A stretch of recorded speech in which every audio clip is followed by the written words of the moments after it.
Kom her. Bak. Gå bak.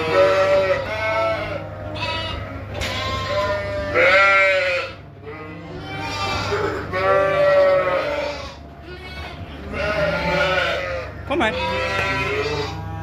Vent da.